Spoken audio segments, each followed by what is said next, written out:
مجھے افسوس سے کہنا پڑتا ہے کہ وہ ٹائم تھا کہ اس سازش کو ناکام کرنے کا، کیونکہ ہمیں پتا تھا کہ نہ ان لوگوں کے پاس قابلیت ہے، نہ ان کے پاس اہلیت ہے، اور ان کا مقصد ہی آنے کا کچھ اور ہے۔ ان کا مقصد اس ملک کی نہ مہنگائی کم کرنے کے لیے، نہ ان کا مقصد اس ملک کی ریفارمز کرنے کا تھا، اکانومی ٹھیک کرنے کا تھا۔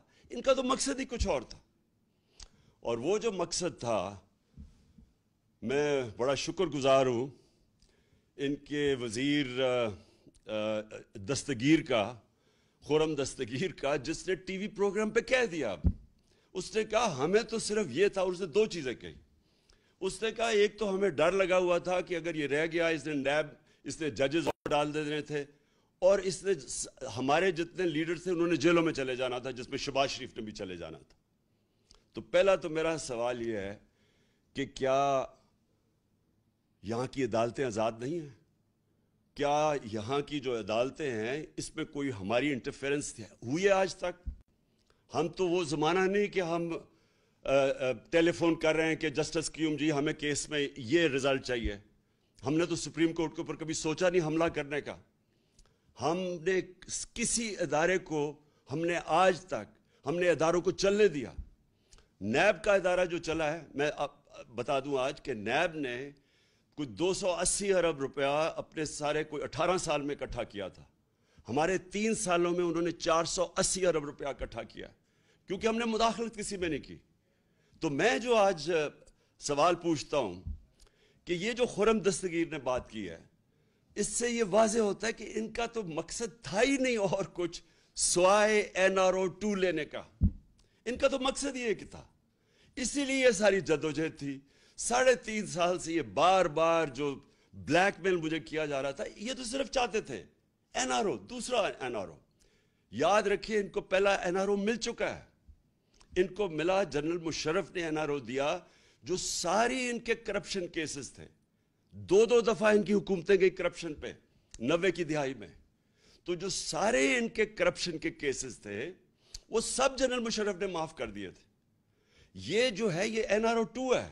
یہ انہوں نے 10 سالوں میں جو چوری کی تھی، یہ 95% جو کیسز ہیں یہ سارے ان کے دور کے ہیں۔ یہ ان کے جو 10 سال تھے ان کے دور کے کیسز بنے ہوئے ہیں۔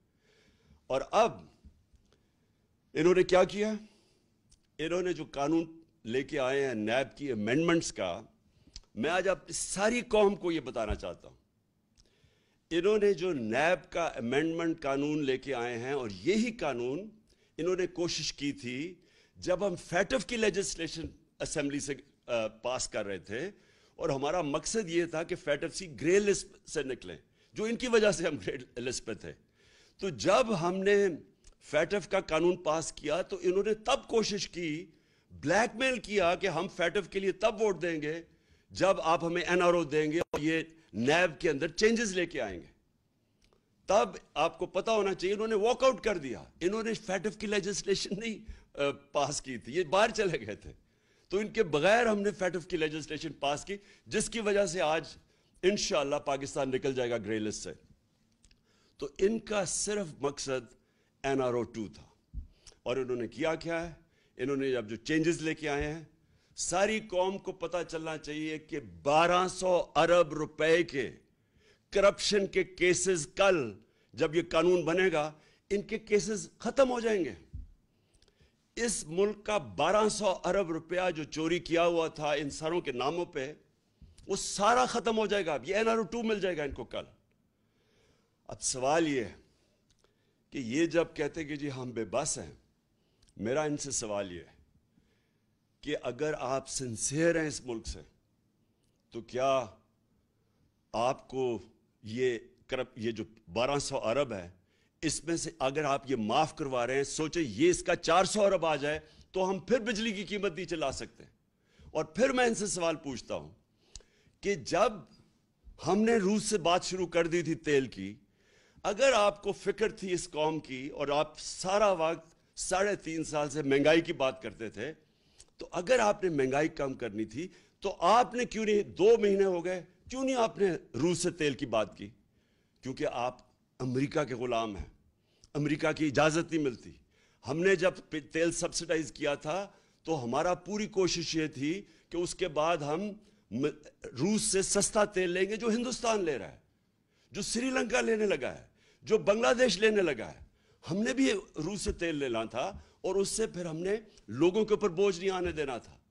انہوں نے بجائے وہ لینے کے روس سے تیل، کیونکہ ان کے جن کے یہ غلام ہیں ان کا حکم نہیں ہے ان کو، لہٰذا عوام کے اوپر بوجھ ڈال دیا۔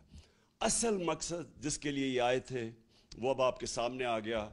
این آر او انہوں نے لینا تھا، این آر او 2 اب انہوں نے خود ہی اپنے آپ کو دے دیا ہے، اور اس سے 1200 ارب روپیہ اس قوم کا یہ ہضم کر جائیں گے۔ پہلے سارا پیسہ ہضم کیا این آر او 1 پہ، یہ دوسرا ہے اب۔ اور پھر جو دوسرا مسئلہ یہ ہے کہ پاکستان کو جدھر یہ لے کے جا رہے ہیں اب، مجھے خوف ہے کہ یہ اس طرف جا رہا ہے جدھر سری لنکا پہنچ گیا ہے، اور مجھے خوف یہ ہے کہ ہمارے پاس جس طرح یہ ہماری اب ریمیٹنسز گر رہی ہیں، ہماری 10% ایکسپورٹس گری ہیں پچھلے مہینے، جس طرح یہ ٹرینڈ جا رہی ہے، ہمیں خوف یہ ہے کہ ہمارے پاس ڈالر نہیں ہوں گے کہ ہم اپنا، جس طرح سری لنکا اب تیل نہیں خرید سکتا۔ آپ کو پتہ ہونا چاہیے کہ جب ہم آئے تھے، جب انہوں نے نو کانفیڈنس کیا تھا تو ڈالر 178 روپے کا تھا، آج وہ 208 روپے پہ پہنچ گیا ہے۔ اور یہ صرف اور صرف اب ان کے پاس ایک راستہ ہے کہ یہ کسی طرح امریکنوں کے پاس اب جائیں گے اور ان کے پیر پکڑیں گے۔ مفتاح اسماعیل پہنچ گیا امریکن ایمبیسڈر کے پاس، اور اس نے کہا کہ جی ہماری مدد کریں، کسی طرح ہمیں کوئی ریلیف دلوا دیں۔ تو مفتاح اسماعیل اور شہباز شریف کو میں یہ کہنا چاہتا ہوں کہ دیکھیں، یہ جو امریکن ہیں ان کی ایک